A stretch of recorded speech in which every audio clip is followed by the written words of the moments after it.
మాతృదేవోభవ. నీయంగమ్మున నేర్చుగన్నయవియే నిర్వాణ పర్వములు ఆయా స్తోత్రములు ఆదిశంకరుల శైవానంద సౌందర్య వీచీయోగమ్ములు వానినే వినుచు నిశ్చింతన్ శివైక్యమ్ముగా నాయంకమ్మున మేనురాల్చితివి ధన్యం వయ్య నా జన్మమే. నాయంకమ్మున మేలురాల్చితివి ధన్యం వయ్య నా జన్మమే. ఏబిఎన్ ఆంధ్రజ్యోతి ప్రేక్షక మహాశయులందరికీ నవజీవన వేదం అనే కార్యక్రమంలో 93వ భాగానికి స్వాగతం పలుకుతున్నాం. పరమాత్మ భగవద్గీతలో 6వ అధ్యాయంలో ధ్యాన యోగంలో ఆత్మ సంయమన యోగంలో ఒక అతీత స్థితి గురించి చెబుతున్నాడు. ఇది భౌతికంగా ఎలా సాధించవచ్చో సాధించిన మహానుభావులు ఎవరో మనం చెప్పుకుంటాం. సర్వభూతేషు చ ఆత్మానం సర్వభూతాని చాత్మని ఈక్షతే యోగయుక్తాత్మా సర్వత్ర సమదర్శనక. మంచి సమాజం ఏర్పడాలి, మంచి సమాజం ఏర్పడాలి మనం అందరం కోరుకుంటాం. కానీ ఆ ఏర్పడడానికి మన పాత్ర ఏదో మనం చెయ్యాలి. అది కూడా చేయకుండా ఏర్పడమంటే ఎలా ఏర్పడుతుంది ఏదైనా? సరే, అది చేయడంతో పాటు సరిపోలేదు. మంచి సమాజానికి ఏదో కాపలా కాసినట్టుగా ఎప్పటికప్పుడు మంచి పెరిగే విధంగా కాపలా కాయాలి. లేకపోతే జరిగేవి జరుగుతూనే ఉంటాయి. ఒక అక్రమం జరిగింది అన్నప్పుడు దానికి బాధ్యులైన వారు కూడా దాని గురించి ప్రశ్నించకపోతే సక్రమంగా ఎలా వస్తుంది పరిస్థితి? మనకెందుకులే అనుకోవడం భారత జాతిలో ఈ నిర్లిప్తతకు ఒక ప్రధాన కారణమైంది. అలా ఎందుకు అనుకుంటామంటే మనం అందరినీ మనతో సమానమని భావించలేకపోతున్నాం. మనం వేరే మన గొడవ ఏదో మనం చూసుకుందాం. ఈ ధోరణి బాగా ఎక్కువైపోతుంది. పైగా ఈ వ్యాధి యువతరంలోకి వ్యాపిస్తుంది. ఇదివరకు యువతరం సమాజం మొత్తం గురించి ఆలోచించే వాళ్ళు ఉండేవారు. కాబట్టి స్వతంత్రోద్యమంలో అంతమంది మహానాయకుల్ని మనం చూడగలిగాం. ఇవాళ అవినీతికి వ్యతిరేకంగా ఏదైనా ఉద్యమం తలపడితే దేశం మొత్తం మీద 10 మంది దొరకట్లేదు చక్కగా గట్టిగా నిలబడగానే వాళ్ళు. ఎందుకు అంటే అహంకారం. పోనీ ఓ 10 మంది కలిసి ఏదైనా పెట్టారో అన్న అందులో మళ్ళీ 2-3 వర్గాలు. ఈ అహంకారానికి ప్రత్యామ్నాయమే ఇక్కడ చెబుతున్నది. సర్వభూతేషు చ ఆత్మానం సర్వభూతాని చాత్మని ఈక్షతే యోగయుక్తాత్మ సర్వత్ర సమదర్శనక. యోగయుక్తాత్మ, యోగశాస్త్రంలో బాగా అభ్యాసం చేసినవాడు, యోగ మార్గంలో ప్రయాణించినవాడు చివరికి తెలుసుకుని ఆచరించే తత్వం ఏమిటంటే సర్వభూతేషు చ ఆత్మానం. అన్ని జీవుల యందు తనను చూస్తాడు. సర్వభూతాని చ ఆత్మని, అన్ని జీవులను తన యందు చూస్తాడు. అందువల్ల సర్వత్ర సమదర్శన, అన్నిటి యందు సమానమైన దర్శనము కలిగి ఉంటాడు. అన్నిటినీ సమానంగా చూస్తాడు అనట్లా గమనించండి జాగ్రత్తగా. ఆ సప్తమి విభక్తి గమనించాలి. సర్వత్ర సమదర్శన, అన్నిటి యందు సమదర్శనము కలిగి ఉంటాడు. అన్నిటినీ సమానంగా చూడడం కాదు. అరే ఏనుగుని కుక్కను ఒకలా చూస్తామా? ఏనుగు పోతుంటే కుక్కలు మొరుగుతాయంటారు. కుక్క పోతుంటే ఏనుగు ఘేంకరించదు. ఏనుగే, కుక్కే. అంచేత సమానంగా చూడడం అంటే ఏనుగుని ఏనుగులాగా కుక్కని కుక్కలాగా చూడడం. కుక్కకి ఇంత రొట్టె ముక్క వేస్తే సరిపోతుంది. ఏనుగుకి ఒక పూట దాని కడుపు నిండాలంటే 1000 రూపాయలు ఖరీదు చేసే రొట్టె వెయ్యాలట. ఆ విద్యలో ఉన్నవాళ్ళు చెబుతారు ఒక మాట. ఒక 1000 రూపాయలు రొట్టె అవుతుందండి. ఈ ఏనుగు బతికినా వెయ్యే చచ్చినా వెయ్యే అని ఎందుకంటారంటే దాన్ని పోషించడం అంత కష్టం. ఎప్పటికీ ప్రభుత్వ సంస్థల్లోనూ వృధాగా కొంతమందికి లక్షల జీతాలు ఇస్తూ ఉంటారు. పెద్ద పని ఉండదు, చిన్న పని మొత్తం పెడతారు. ఓ పెద్ద ఆయన్ని వాళ్ళని ఇంగ్లీషు భాషలో ఓ చక్కన మాట ఉంది, వైట్ ఎలిఫెంట్ అండి. వైట్ ఎలిఫెంట్ అంటారు. ఐరావతం, మనకి వైట్ ఎలిఫెంట్ అంటే ఐరావతం. అంతంత ఉంటారు. నిజమే, ఐరావతం గొప్పదే. కానీ ఇంద్రుడు ఎప్పుడో యుద్ధాల్లో తప్పితే ఏం వాడతాడు? రోజు మార్నింగ్ వాక్ ఎడతా. వాక్కి అలా వెళ్ళకూడదు కాబట్టి ఐరావతం ఎక్కి ఏం చేస్తాడు? మన దేవతలందరికీ వాహనాలు ఉంటాయి. ఎప్పుడు వాడతారు? శివుడు ఎద్దు ఎప్పుడు ఎక్కాడు? అసలు విష్ణుమూర్తి గరుత్మంతుడిని ఎప్పుడు అధిరోగించి ఎప్పుడూ లేదు. ఆయనకి ఎప్పుడు భక్తుల్ని కాపాడాలనే కంగారు పరిగెట్టడమే సరిపోయింది. గరుత్మంతుడిని ఎక్కింది ఎప్పుడు? శివుడు అంతే. అమ్మవారి సింహవాహనం. అసలు సింహం మీద వెళ్ళి ఎక్కడికైనా ఓ పని చేసినట్టుగా పురాణాల్లో కనపడదు. ఎప్పుడు ఆవిడ వెళ్ళిపోవడం, అక్కడ కనపడడం, తర్వాత ఎప్పుడు సింహం మీద కూర్చోవడం అంతే. లేకపోతే యుద్ధం చేసినప్పుడు ఆ సింహం ఉండి ఏదో మహిషాసురుడితో యుద్ధం చేసింది, అలాంటి కొన్ని సందర్భాలు తప్పితే ఉండవు. మీరు ఒక రకంగా ఈ వాహనాలన్నీ మరి ఐరావతంలాగా వైట్ ఎలిఫెంట్ ఊరికి కూర్చోబెట్టమా? అంచేతను ఏనుగుని కుక్కని ఒకలా చూడడం అంటే రెండింటికి సమానమైన రొట్టె. ఈ రొట్టె ముక్క ఏనుకేస్తే దేనికి చాలదు, ఆ రొట్టె దీనికి పెడితే తినలేదు. అంచేత సమత్వం అనే భావనకి ముందు సామ్యవాద సమాజాలు సహా కమ్యూనిస్టు వారు సహా ముందు గ్రహించాల్సిన విషయం, సమానత్వం అంటే అందరినీ సమానంగా చూడడం కాదు, ఎవరిని ఎలా చూడాలో అలా చూడడం. ఖచ్చితంగా తేడాలు ఉంటాయి సమాజం. కానీ సర్వభూతేషు చ ఆత్మానం, అందరిలోనూ మరి తనని ఎలా చూడగలుగుతాడు అంటే, అయ్యో నాకేదో ఆకలేసింది, అలాగే అతనికి వేస్తుంది. కారులో యజమాని కూర్చున్నాడు, డ్రైవర్ కూర్చున్నాడు, డ్రైవర్ నడుపుతున్నాడు. యజమాని ఎవరంటో పెళ్లికి విందు పెడుతున్నాడు, బాగానే ఉంది. మరి డ్రైవర్ భోజనం, ఇదే సర్వభూతేషు చ ఆత్మానం. ఇంత తేలిక భగవద్గీత అన్వయం చేసుకుంటే. దీనికి ద్వైతంలోకి, అద్వైతంలోకి, విశిష్టాద్వైతంలోకి ఎక్కడెక్కడికో వెళ్ళిపోవడం, అసలు మొత్తం భౌతిక జీవితం మర్చిపోవడం. ఇందులో షూకి చాకి అర్థాలు సాగదీసుకుంటూ కూర్చోవడం. ఈ జన్మకు తెమలది అది. ఘటో వా మృత్పిండోప్యణురపి చ ధూమోగ్నిరచల పటో వా తంతుర్వా పరిహరతి కిం ఘోర శమనం. శంకరాచార్య చెప్పిన మాట. ఇవి ఘటాకాశం, పటాకాశం, మృత్తు, పిండం ఎంతకాలం పట్టుకుంటావయ్యా ఈ పిండాన్ని పట్టుకుని? పిండం జారిపోతుంటే ఓ పక్క. సారాంశం తెలుసుకో. అందుకే ఒక్క మాట శ్రోతలు అర్థం చేసుకోవలసింది, వేదాంతానికి ఎప్పుడూ ఉదాహరణలు మారుతూ ఉండాలి. శంకరాచార్య కాలంలో ఉండే ఉదాహరణలు ఇప్పుడు సరిపోవు. అవి తక్కువని కాదు, అవి గొప్పవి, ఆ కాలానికి సరిపోతాయి, ఈవేళ సరిపోవు. రజ్జు సర్పభ్రాంతి, ఘటాకాశం, పటాకాశం ఇవి ఇప్పుడు అర్థమయ్యే ఉదాహరణలు కావు. ఎందుకంటే ఇప్పుడు ఆ పరిస్థితి లేదు. ఘటాలు ఎక్కడున్నాయండి? దీన్ని చూడలేడు ఆ విషయం.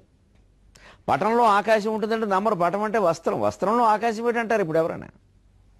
అంచేతను కంప్యూటర్ల నుంచి, కొత్త కొత్త వైద్య సాధనాల నుంచి, కొత్త ప్రయాణ సాధనాలు, విమానాలు, ర్యాకెట్లు మొదలైన వాటి నుంచి ఇప్పుడు ఉదాహరణలు గమనించాలి. అంటే ఇప్పుడు వేదాంత శాస్త్రం చదివిన వారు ఆధునికమైన భౌతిక విజ్ఞాన శాస్త్రాలు కూడా చదవాలి. అప్పుడు వేదాంతం చదివిన వారు తర్కం చదివారా లేదా, వ్యాకరణం చదివారా లేదా? వ్యాకరణము తర్కము చదివిన వారు వేదాంతం చదవకూడదు, అది మెట్ట వేదాంతం అయిపోతుంది. తర్కం తెలియకుండా వేదాంతం ఏమిటి? దాని తర్కం లేని వేదాంతానే మెట్ట వేదాంతం అంటారు. దానికి ఏదో లాజిక్ లేక కూర్చుంటాడు ఊరికి అర్థం లేకుండా. అప్పుడు మరి తర్కమును వ్యాకరణం భౌతిక శాస్త్రాలు, అవేమో నైతిక శాస్త్రాలు కావు. వేదాంతానికి అనుబంధంగా ఈ రెండు చదవండి అని చెప్పిన వారు మరి ఈవేళ వేదాంతానికి అవసరంగా ఈవేళ అవసరమైనటువంటి తర్కం, ఈవేళ అవసరమైన వ్యాకరణం, ఈవేళ అవసరమైన భౌతిక రసాయన శాస్త్రాలు చదవక్కర్లేదా? అసలు ముందు సమాజాన్ని చదవద్దా? ఇప్పుడు ఇవన్నీ చదవలేం కాబట్టి చేయవలసింది ఏమిటంటే, మొత్తం ఒక దినపత్రిక 5 రూపాయలు పెట్టి దినపత్రిక కొంటే అందులో పంచభూతాలు ఉంటాయి. పంచభూతాత్మకమైనదే ప్రపంచం. ప్రపంచము అన్న దాంట్లో పంచ అంటే 5 రూపాయలు, ఆ 5 రూపాయల దినపత్రిక.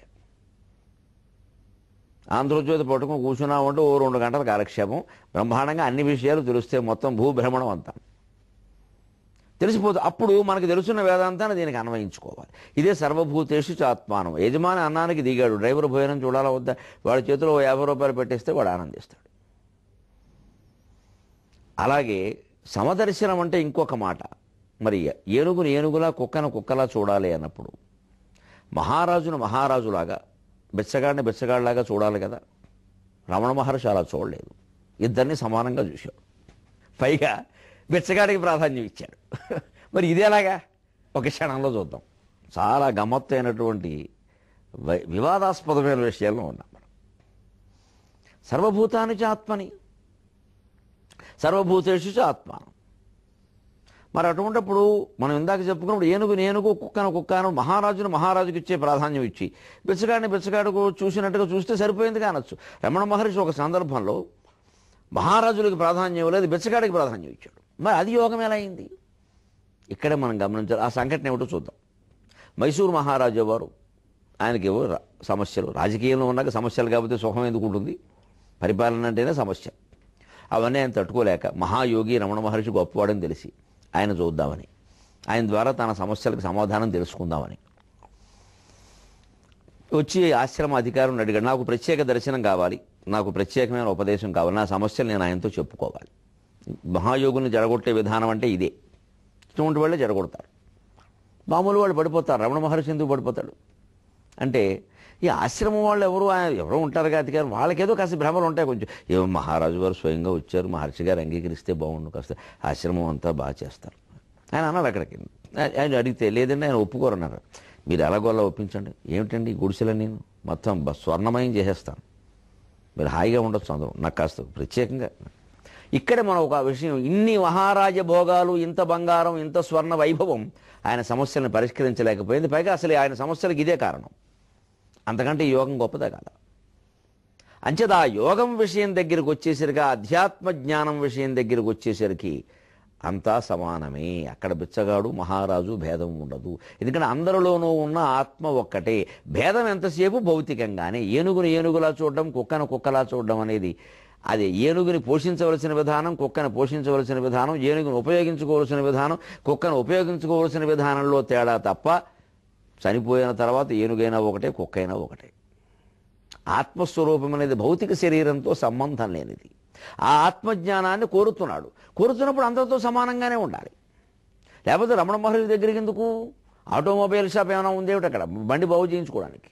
ఆత్మజ్ఞానం కోరుతున్నాం, ఆటోమొబైల్ జ్ఞానం కాదు కదా. అందుకే నీ వెళ్ళి అడిగితే రమణ మహర్షి శివాట్లు పెట్టారు. ప్రత్యేక ఉపదేశం. ఏ ప్రత్యేకత లేకపోవడమే కదా నా ఉపదేశం. అందరితో పాటు కూర్చోమని, లేదా అవతల బొమ్మనండి, మీరెందుకు వచ్చారు అసలు? ఇలా ఖచ్చితంగా ఒక యోగం ఉండకపోతే కోపం వచ్చింది అన్నది, కోపం తెచ్చుకుంటాడు ఆయన. రాముడు అంతటి వాడు కోపం తెచ్చుకుంటాడు. కోపం తెచ్చుకోవాలి అవసరమైనప్పుడు. లేకపోతే మరి మొత్తం చుట్టూ దడిగట్టి ఈయన జడగొట్టేస్తారు, ఈయన భ్రష్టుని చేస్తారు. ఆయన గోచీకి బంగారం పంచు పెడతారు. చివరిగా గోచీ కాపాడుకుంటూ కూర్చోవాలి ఆయన. అక్కడి నుంచి గోచీని ఫోటోలు తీస్తారు. ఇవి కాకుండా ఉండాలి, ఖచ్చితంగా ఉండాలి. అందుకని ఆయన ఏమని చెప్పాడు. చివరికి ఇంక వీళ్ళు అధికారులు కొంతమంది ఈ భ్రమ వదిలిపెట్టలేక మహారాజు గారిపై భయం ఓటి ఏమైనా చేస్తాడేమో, ఇక్కడ ఆశ్రమం ఉండడానికి వీలేదు, నిషేధం విధిస్తున్నానంటే ఆయన దానికి భయపడ్డు. కానీ వీళ్ళు భయపడతారు. అందుకని మేము ఇంకేం చేయలేమండి, ఇక మీకు ఆయనకి ఎలాగోలా ఆయన నాకు కనిపిస్తే నేను ఆయన కాళ్ళమే పడతానన్నాడు. నాకు ఆయన కరిగించగలనని నమ్మకం ఉందన్నాడు. బంగారం కరిగించినంత తేలిక కాదయ్యా యోగులు మనస్సును కరిగించడం. సరే అయినా పెడితే వెళ్ళు అని ఏదో పొద్దున్న ఆయన కాలకృత్యాలకి వాటికి నది స్నానం అవతల కొండ అవతలకి వెడతారండి, మీరు అక్కడికి వెళ్ళండి అన్నారు. అక్కడికి వెళ్ళాడు. ఒక సేవకుని పెట్టుకుని ఆయన పళ్ళెంలో ఇవన్నీ కిరీటాలు నగలు అన్నీ పెట్టుకుని పట్టుకెళ్ళి ఆయన ఏదో స్నానం చేసి ఏదో గూచి కూడా ఆయన గూచి కొమ్మకి ఆరబెట్టుకుని స్నానం చేసి ఆ గూచి తిరిగి కట్టుకునేవాడు. దానికి ఒక చిన్న చిరుగు ఉంటే ఓసారి ఒక ఈతముల్లో తీసి ఆ గోచీలోంచి ఓ దారం తీసి ఆ చిరుగు కుట్టాడు. అంత యోగి ఆయన. కొత్త దారం కావాలని కొత్త గోచీ తెమ్మని ఎవరిని అడగలేదు. ఎందుకంటే ఈ భక్తులను గోచీ తెమ్మంటే పేచీ పెడతారు, బంగారపు గోచీ పట్టుకొచ్చేస్తారు, పట్టు గోచీ తెస్తారు, 16 గోచీలు తెచ్చి అక్కడ పెడతారు. అక్కడి నుంచి ఎప్పుడైనా ఆ గోచి ఆయన పక్కన పెడితే రమణ మహర్షి ధరించిన గోచి అని దాన్ని ప్రసాదం కింద పంచి పెడతారు, శేషవస్త్రం అని. మామూలు హడావుడు చేరి ఇంకా ఈ వస్తువుల ప్రాధాన్యం పెరిగిపోతుంది, వస్త్రాల ప్రాధాన్యం పెరుగుతుంది, వస్తువు ప్రాధాన్యం పోతుంది. వస్తువులు వస్త్రాలు పెరిగితే అతను ఆత్మనే వస్తువు అందదు. మనం పూజల పురస్కారాల్లో ఇలాగే చేసాం. శేషవస్త్రాలు, హారతులు, ప్రసాదాలు, పువ్వులు ఇవన్నీ ఎక్కడ పెట్టాలి, ఏం చేయాలి, ఎలా ధరించాలి, బొట్టు ఎక్కడ పెట్టుకోవాలి, తీర్థం ఎన్నిసార్లు పుచ్చుకోవాలి, అది పెదవులకు తాకచ్చా తాకూడదు, ఇవన్నీ ప్రాధాన్యం పెంచేసాం. అసలు ఈ మొత్తం అంతా దేనికి తతక్కిం అనేది మర్చిపోయాం. అందుకే ఎప్పటికీ మనకు ఆధ్యాత్మిక వంట పట్టట్లా, ఊరికే ఒంటికి అంటుకుంటుంది మసిలాగా అంతే. అంతేగాని వంట పట్టట్లేదు. అసలు ఇవన్నీ దేనికోసమో దాన్ని వదిలేసి వీటిని పట్టుకుంటే అక్కడే వస్తుంది తేడా. అందుకని ఆయనకి వెళ్ళి ఆయన అలా దూరం కనపడగానే ఆయన కాళ్ళ మీద పోసేసాటి కిరీటం, మహారాజా కిరీటం. ఇప్పుడు గమనించండి, మైసూరు మహారాజా కిరీటం రమణ మహర్షి కాలి గోటికి పోలదు. ఎవరు గొప్ప? మనం ఏ స్థాయికి చేరుకోవాలి? రాజకీయ నాయకత్వాలు, పదవులు, పీఠాల కోసం కొట్లాడదామా? రమణ మహర్షి స్థాయి కోసం ఈ జన్మకు కాకపోతే వచ్చే జన్మకైనా మనకు రావాలని కొట్లాడదామా? ఒకవేళ కొట్లాడినా దానికోసం కొట్లాడాలి, కానీ దీనికోసం కొట్లాడడం ఏమిటండి? కర్మ. వ్రతం చెడ్డ ఫలం దక్కకపోవడం. ఒక అపూర్వమైన అతీతమైన స్థితి కోసం దెబ్బలాడదాం. నువ్వు యుద్ధం చేసినా చేద్దాం, ఏం పర్వాలేదు. దీనికోసం ఎందుకు ఈ పదవులు, ఈ పీఠాలు, ఇవి ఎంతకాలం నడుస్తాయి? ఈ కిరీటం ఆయన కాలి గోటికి పోలేదు, అక్కడ పారేశాడు. ఆయన ఇలా కాలుతూ తన్నాడు. ఆయన ఏమిటిది చెత్త అని ఇలా అడిగాడు. వెంటనే నాకు అవసరం లేదు, నీ సమస్యలంటూ ప్రత్యేకంగా ఉంటాయా? ఒక చీమకి ఒక కుందేలుకి ఏ సమస్యలు ఉన్నాయో నీవి అంతే, అంతకంటే గొప్పవేం కాదు. నువ్వు ఇప్పుడు నడిచొస్తుంటే కొన్ని వందల జీవులు నీ కాళ్ళ కింద పడి చచ్చాయి, వాటికంటే గొప్ప ప్రాణం అనేది వెళ్ళు, వేషాలేకు, ఈ బంగారం అంతా నువ్వు పట్టుకెళ్ళి లేదా ఇక్కడ పోతుంది, నాకు అనవసరం, కూర్చుంటే అక్కడ కూర్చో లేదా వెళ్ళిపో అన్నాడు. ఎంత గొప్పవాడండి. ఇది సర్వభూతాని చాత్మని. భౌతికంగా భేదాన్ని పాటిస్తూనే ఆ విలువ తెలుసుకుంటూనే అధ్యాత్మ జ్ఞానం దగ్గరికి వచ్చేసరికి, ఆత్మజ్ఞానం దగ్గరికి వచ్చేసరికి, ఆత్మ దర్శనం దగ్గరికి వచ్చేసరికి సమస్త జీవరాశుల్ని ఒకే విధంగా భావించగలిగితే ఎక్కడైనా జీవితంలో తప్పటడుగు వేస్తామా? యవ్వనంలో ఉన్న స్త్రీకి 80 ఏళ్ల ఆవిడికి భేదం తెలుస్తుందా మనకి? అప్పుడు 80 ఏళ్ల ఆవిడను చూస్తే చెలించిన మనస్సు యవ్వనంలో ఉన్న ఆవిడను చూస్తే ఎందుకు చెలుస్తుందో అర్థం అవుదా? అప్పుడు మనస్సును నిగ్రహించుకోలేమా? పరమాన్నం తాగడానికి మద్యం తాగడానికి మనకేమైనా భేదం తెలుస్తుందా? అప్పుడు పరమాన్నం తాగడం వల్ల ఉండే సుఖం ఏమిటో, మద్యం తాగడం వల్ల ఉండే అపాయం ఏమిటో తెలియదా? అప్పుడు జాగ్రత్తగా ఉండమా? చెలుస్తుందా ఏమైనా? ఇది కిక్కని అది టిక్కని మాట్లాడతామా అసలు? అది కదా కావలసింది. పేచీల్ బెట్టుటకెన్నియో మతములున్ పీఠమ్ములుండెంధరన్ పేచీల్ మాంచి నిజాత్మతత్వమును చూపింపన్ మతం వేది. రమణ మహర్షి గురించి కావ్యంలో రాసిన పద్యం ఇది. పేచీల్ బెట్టుటకెన్నియో మతములున్ పీఠంబులుండెంధరన్ పేచీల్ మాంచి నిజాత్మతత్వమును చూపింపన్ మతం వేది. రాజే చామీకర రాసులిచ్చినను తానే త్రోసి రాజయ్యే, రాజే చామీకర రాసులిచ్చినను తానే త్రోసి రాజయ్యే. ఆగోచి పెట్టిన దివ్యతత్వమును సంకోచింపకన్ మ్రొక్కెదన్, ఆగోచి పెట్టిన దివ్యతత్వమును సంకోచింపకన్ మ్రొక్కెదన్. ఇది రమణ మహర్షి తత్వం. ఈ శ్లోకానికి వ్యాఖ్యానం ఆయనే, ప్రత్యక్ష ఉదాహరణ ఆయనే. రాజు బంగారపు రాసులు పట్టుకొచ్చి పోస్తే కాదని తోసేసిన వాడు ఒకనాడు అన్నానికి వెడుతుంటే ఆయన కోసం అందరూ భోజనశాలలో చూస్తున్నారు. అప్పటికే వడ్డన జరుగుతోంది, ఇంచుమించు అయిపోయింది కూడా. ముందేవో వడ్డిస్తారుగా కూరలు అవేను. ఆయన వచ్చి కూర్చోవాలన్నది ఏదో వాళ్ళు పెట్టుకున్ననేమో, ఆయన అవన్నీ పట్టించుకోడు. సరే మనం పెడితే కానీ వీళ్ళు భోజనం చేయరు, ఇప్పుడు 3000 మంది భక్తులు నేను ఇబ్బంది పెట్టిన వాడిని అవుతానని చెప్పి పాపం ఆయన వెళ్ళాడు. వెడుతుంటే అంతమంది భక్తులు అక్కడ, అందులో ధనవంతులు సుందరులు చాలామంది ఉన్నారు, అధిపతులు, వాళ్ళందరినీ అలా ఉండగా ఆయన వెడుతుంటే ఆ భోజనశాలకు పక్కనే ఆ కొండ మీదనే ఒక వ్యాధి పీడితుడైనటువంటి బెచ్చగాడు ఓ గిన్నెలో గంజి పోసుకుని రమణ మహర్షి ఇలా వెడుతుంటే దీనంగా ఓ మాట అన్నాడు, స్వామి వాళ్ళ అందరి దగ్గరికి పోతావు, నా దగ్గరికి ఎప్పుడు వస్తావయ్యా? నా గంజి తాగుతూ కూర్చున్నాను, నాకు నీ దర్శనం కాదయ్యా, నన్ను నా వరసలో కూర్చొనివ్వట్లేదయ్యా, బెచ్చగాడిని పోమన్నారయ్యా, నాకు నీ దర్శనానికి యోగ్యత లేదా స్వామి అని అంటే ఆయన వెంటనే పరిగెత్తుకుంటూ అక్కడికి వెళ్ళి అక్కడే కూర్చుని ఈ పూట భోజనం నీ దగ్గరే చేస్తాను నేను, ఇవ్వరా అని చెప్పి ఆ గంజి తీసుకుని ఆ గంజి తిని ఆ గంజే బిచ్చగాడికి తాగించి ఆయన తాగాడండి. ఇటువంటి మహానుభావుడు పుట్టిన నేలలో పుట్టాం మనం. చక్రవర్తి ఇచ్చినటువంటి కిరీటాలు మాణిక్యాలు కాదంటాడా? బిచ్చగాడి చేతిలో గంజి అడిగి తీసుకుంటాడా? ఇప్పుడు ఇందాక చెప్పినట్టుగా ఏనుగు కుక్క భౌతికంగా చూడమంటే ఈయన రాజు బిచ్చగాడి విషయంలో బిచ్చగాడిని ఎక్కువ చేశాడు. మీ 3000 మంది నాకు అనవసరం, నా కోసం తాపత్రయపడుతున్నది వాడు ఒక్కడే, మీరు నాతో కలిసి భోజనం చేయడాన్ని పుణ్యంగా భావిస్తున్నారు, వాడిది ప్రాణాధికమైన అవసరంగా భావిస్తున్నాడు. అందుకని నేను వాడితో కలిసి తింటాను. నిజంగా నేను మీతో తినడం పుణ్యమైతే దానివల్ల మీకు ఏమైనా రోగాలు తగ్గితే ముందువాడు రోగం తగ్గాలి కదా, అంతే కదండి. ఏదైనా పుణ్యం ఉంటే ఇవాళ మహానుభావుడు అన్నవారికి ఎవరికైనా యోగశక్తులు ఉన్నవారిని ఎవరిని దేశంలో అవినీతిని పోగొట్టమనండి. ఒక్క కార్యాలయంలో నా తపశ్శక్తి ఉపయోగించి నేను ఎవ్వరూ లంచం తీసుకునే ఆలోచన కూడా కలగకుండా పరమ పవిత్రంగా నేను చేస్తా అన్న యోగిని ఒక్కడిని చూపించమనండి, ఉండడండి. అంబానీ గారి అమ్మాయికి వైద్యం చేస్తే పెళ్లి సంబంధాలు చూస్తాడు. విప్రో ప్రేమ్జీ గారి కంపెనీలో నష్టాలు వస్తే యజ్ఞం చేస్తాడు, ఎందుకంటే వారు కోటీశ్వరులు, పేదవాళ్ళు ఎవరికి ఎక్కల్లా. మరి ఇన్ని మహత్తులు చేస్తున్నామని చెప్పి కోట్లు సంపాదిస్తూ కేవలం పక్షుల్ని పెంచే వ్యాపారానికే 10 కోట్లు ఖర్చు పెడుతున్న స్వామీజీలు ఉన్నారు. వాళ్ళు పక్షుల్ని పెంచడం ఒక వ్యాపారం, వాళ్ళకి సరదా. పక్షుల్ని భుజాల మీద కూర్చోబెట్టుకుని మాట్లాడిస్తారు, ఎందుకంటే అదో గొప్ప. మనకి స్వామీజీ భుజం మీద చిలక మాట్లాడుతుంటే అయ్యి బాబోయ్ చిలక ఎందుకు మాట్లాడదు? 10 మాటలు నేర్పితే మాట్లాడుతుంది, పెద్ద విషయం కాదు. డబ్బులు ఎట్టుకొని మాట్లాడుతున్నారు హాయిగా, నాకేం మొహమాటం లేచావు, అదో మోసం అదో మాయం.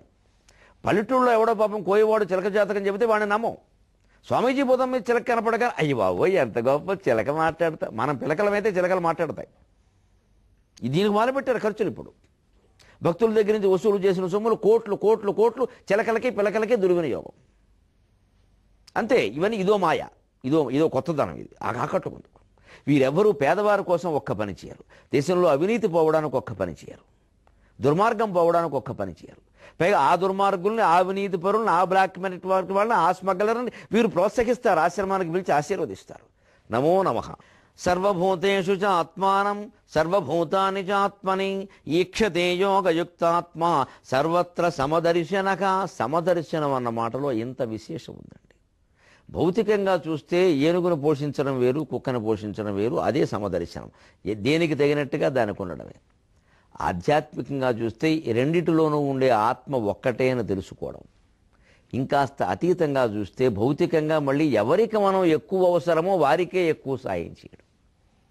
3 ఉదాహరణల్ని మనం తెలుసుకున్నాం. ఇప్పుడు ఈ ఆత్మస్వరూపం ఇంత దుర్భేద్యం అవడానికి మూలమైన, దాన్ని తెలుసుకోవడానికి అవసరమైన ఒక జాతీయం చమత్కారమైనది చెప్పుకుందాం. ఏమిటో ఆ చిదంబర రహస్యం ఎవరికి బోధపడట్లేదంటారు. అదో చిదంబర రహస్యం. ఎవరి చిదంబరం? ఆర్థిక మంత్రి. నిన్న మొన్నటి వరకు ఆర్థిక మంత్రిగా ఉన్న చిదంబరం గారా? సరే, వారి వ్యవహారాలు చిదంబర రహస్యాలే అనుకోండి. వారు ఎన్నికల్లో ఎలా నెగ్గారో కూడా చిదంబర రహస్యమే. ఏమిటి చిదంబర రహస్యం? చిదంబరం తమిళనాడులో ప్రసిద్ధమైన క్షేత్రం, శివాలయం, గొప్ప ఆలయం. మనకి పంచభూతాత్మక లింగాలోని 5 ఉన్నాయి. పృథ్వీభూతంగా ఒక లింగం భూస్వరూపంగా, అలాగే జలలింగం జంబుకేశ్వరలింగం అంటారు. అలాగే అగ్నిలింగం అరుణాచలంలో తేజోలింగం అంటారు. వాయులింగం కాళహస్తిలో. అలాగా ఇప్పుడు ఈ ఆకాశలింగం అనేది చిదంబరంలో ఉంటుంది. ఈ పృథ్వీలింగం కంచి ఏకామ్రనాథుడు, అది పృథ్వీలింగం. జంబుకేశ్వరం జలలింగం. అరుణాచలంలో ఉన్నది అగ్నిలింగం తేజోలింగం. కాళహస్తిలో వాయులింగం. ఈ చిదంబరంలో ఆకాశలింగం. అందుకే అది చిదంబర రహస్యం. చిదంబరం ఆలయానికి మనం వెడితే గర్భగుడి అంటారు. అక్కడ తెర అడ్డం ఉంటుంది, ఇంకేముండదు. ఆ లోపలికి పెడితే ఏం కనపడదు. ఏమిటంటే చిదంబర రహస్యం, అంతే. వచ్చేస్తాం, దండం పెట్టుకుంటాం. ఏమిటిది? ఇక్కడే మనకి అతి సూక్ష్మమైనటువంటి ఆత్మస్వరూప జ్ఞానం అంతా ఇమిడిపోయి ఉంది ఈ జాతీయంలోని. ఇప్పటికే అర్థం కాని దాన్ని, ఏమీ లేకపోయినా ఏదో ఉన్నట్టు మనం అనుకునేదాన్ని చిదంబర రహస్యం అంటారు. అది వారికే తెలియాలి, మనకేం తెలియాలి. చిత్ అంబరం, చిదంబరం. ఆ పేరు ఎలా వచ్చింది? చిత్ అంబరం. సంస్కృతంలో జస్త్వసంధి అంటారు దీన్ని. మనకి తెలుగులో పరుషాల తర్వాత ఉండేటువంటి ధృత ప్రకృతికం, నకార పొల్లు తర్వాత కనుక పరుషాలు కచడతపలు ఉంటే అవి గజడదబలు అవుతాయి. సరిగ్గా సంస్కృతంలో దానికంటే కొంచెం విచిత్రంగా జరుగుతుంది ఇది. చిత్ అంబరం. ఈ పరుషాలకు కనుక వేరే అచ్చులు పరమైతే ఇవి సరళాలుగా మారితే ఆ మారడంలో మనం గజడ దెబ్బలో మనం అంటే జబగడ దశ అని వారన్నారు. వరస తేడా అంతకంటే. జస్ జబగడ దశలో జా మొదటిది, శకారపులు చివరిది, 2 కలిపితే జస్ అన్నారు. అదే జస్సులు వచ్చేది జస్వశంతి. ఇవి కూడా ఈ కచడ దెబ్బలకే జరుగుతాయి.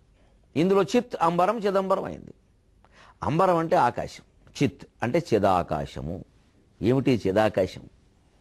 మనకి ఆకాశాలు 3 రకాలు ఉన్నాయి. ఒకటి స్థూలాకాశం, 2 సూక్ష్మాకాశం, 3 చిదాకాశం. స్థూలాకాశం, సూక్ష్మాకాశం, చిదాకాశం. ఈ చిదాకాశ రహస్యమే చిదంబర రహస్యం. స్థూలాకాశం అంటే మనకు తెలుసు, పైన కనపడుతుందిగా, ఉందో లేదో, కనపడుతుందో లేదా, కనపడుతున్నదా అని మనం ఆకాశం అని ఉంటున్నాం రోజు. ఆకాశంలో మబ్బులు మోగాయి, ఆకాశంలో ఏమిటో ఈవేళ మేఘాలు కమ్మాయి, ఆకాశంలో ఏమిటో నేల వాతావరణం ఇలా ఉంది. ఆకాశం చాలాసార్లు ఆకాశం, గగనం, శూన్యం అని వాడుతున్నాం మనం. అందులో శూన్యం అనే మాట తెలుసుకుంటే ఆకాశం ఏమిటో అర్థమవుతుంది. సరే, స్థూలాకాశం ఒకటి కనపడుతుంది, మనం దాన్ని అంటున్నాం కాబట్టి ఆకాశం అని అందాం. మనకు కనపడుతుంది, ఆకాశం లేదని ఎవరో అన్నారు, కనపడుతుంది. ఇక ఈ సూక్ష్మాకాశం అనేది చిత్తాకాశం. అంటే మన మనస్సు ఒక ఆకాశం. ఆ ఆకాశంలో ఏముందో ఈ మనస్సులోనూ అదే ఉంది.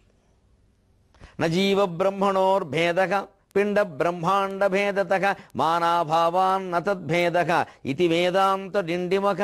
శంకరాచార్య చెప్పిన మాట. జీవుడికి దేవుడికి భేదం లేదయా. నజీవ బ్రహ్మణోర్భేద పిండ బ్రహ్మాండ భేదతక. పిండానికి బ్రహ్మాండానికి భేదం ఏం లేదయా. కడుపులో ఉన్న జీవుణ్ణి పిండం అన్నాం, మొత్తం అంతా కలిపి బ్రహ్మాండం అన్నాం. పిండ బ్రహ్మాండ భేదత ఏం లేదు ప్రత్యేకం. ఎందుకంటే మానాభావాన్న తద్భేద. అసలు నువ్వు కొలవగలవా ఆ విషయాన్ని? జీవుడికి ఈ పిండానికి ఆ బ్రహ్మాండానికి ఉన్న తేడా ఏమిటో నువ్వు కొలవగలవా? నువ్వు కొలవలేవు. కాబట్టి మాన అభావ అన్న తద్భేదక. కొలవలేనిది భేదం ఎలా అవుతుందండి? భేదం ఉంటే కొలిచి చెప్పాలిగా ఇన్ని అంగుళాలని, లేకపోతే ఇంత లావని, ఇంత పొట్టని, ఇంత పొడుగని ఏదో చెప్పాలిగా. నువ్వు ఏమీ చెప్పలేకపోతున్నావు అంటే భేదం లేనట్టే కదా. అందుకని భేదం లేదయ్యా అన్నారు. అంచేత మనస్సు అనే సూక్ష్మాకాశానికి పైన కనిపించే స్థూలాకాశానికి భేదం లేకపోగా ఇప్పుడు చిదాకాశం ఏమిటాయి అంటే మనస్సులో ఆలోచనలు వస్తూ ఉంటాయి. గమనించండి, ఒక్క మాట చమక్కు పెల్చుకుని వెళ్ళిపోదాం. ధైర్యం ఉంటే ప్రయత్నం చేద్దాం. మనస్సులో ఆలోచనలు వస్తూ ఉంటాయి. ఆలోచనకి మధ్యలో ఉండే ఖాళీ చిదాకాశం. అది చిదంబర రహస్యం. అది పట్టుకుంటే మొత్తం తెలిసినట్టే. మీరు పట్టుకోండి, నేను పట్టుకుంటా. సెలవు.